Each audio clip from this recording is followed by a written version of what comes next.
Here we are in the master bedroom, which you probably found my YouTube channel because of the video I did in here, and ultimately it brought you here. So thank you, welcome, and there's a couple things about this room. I love it. Don't get me wrong. I love the way it turned out and everything, but there's a couple things that I'm not going to tell everybody, but I will tell you secretly that I regret doing.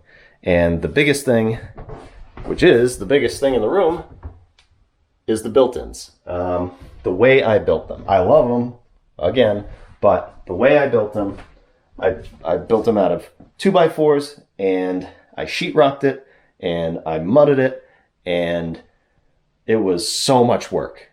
And I thought that I was going to save a bunch of money, and it turns out that it just was not worth the effort.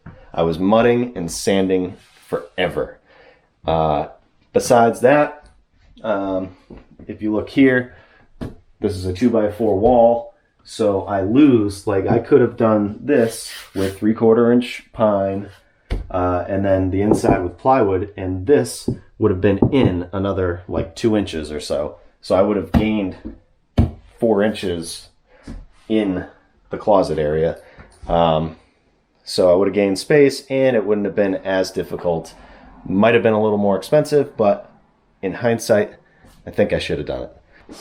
Another thing is the floor. I finished the floor last. I painted and everything, and the finish was done, and I just touched up after the floor was done. But a lot of people ask about that. Why would you finish the floor last? You know, you should do it and then paint. And looking back now, yeah, maybe I should have done that. And the big reason is because of the dust. Like, I didn't realize sanding would put so much dust in the air and everywhere. We're still cleaning up dust. The stuff is so fine, and I feel like if we painted it, it would have been mixed in with the paint a little bit, but you know, you clean up as much as possible and then paint, and then it should have gone away.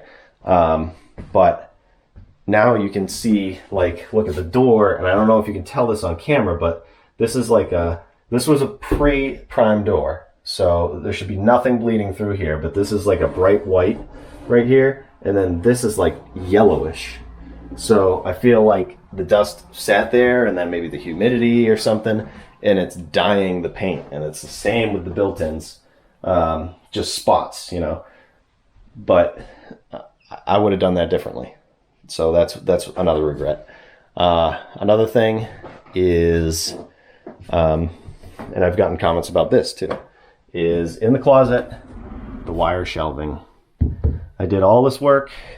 People say you did all this work and then you put that crappy wire shelving in there. Yeah, you're right. I should have done it nicer, you know, out of wood, and painted it and everything and made it nice and custom. But hey, I didn't. You know, you learn stuff when you do this stuff on your own house. And then one little thing is this box is kind of annoying there. I would have taken that and raised it behind the TV, so it just would have been hidden, because I still haven't hidden that thing. But these are things that I'm not going to share with everyone, and this happens on every single job. There is something that I regret. There's something that I'm not proud of, and maybe these details are kind of minute to some people, but to me, it makes me want to do better. So, another thing that I can say about the paint, I know a lot of people are like, oh, this paint, but I would have done this gray, okay? But we have gray. The outside of our house is gray. The kitchen is gray. And I painted the other bedroom gray. So, you know, I just didn't want another room that was gray. I don't know. I like it, but, you know, maybe I should have painted this gray and then done other stuff, different colors. So those are some of my regrets, and this is the kind of content that I want to give to you guys. I want to be honest with you, and I want to, you can tell I'm like a little more relaxed, and I'm not really like going out to the masses and trying to help people in that respect. Now I want to like get a little more personal with you and do some content like this, show you some behind the scenes stuff, some more stuff about me I'll get into, and yeah, hopefully you enjoy. And just let me know what else you want to see, and we'll see if we can do it.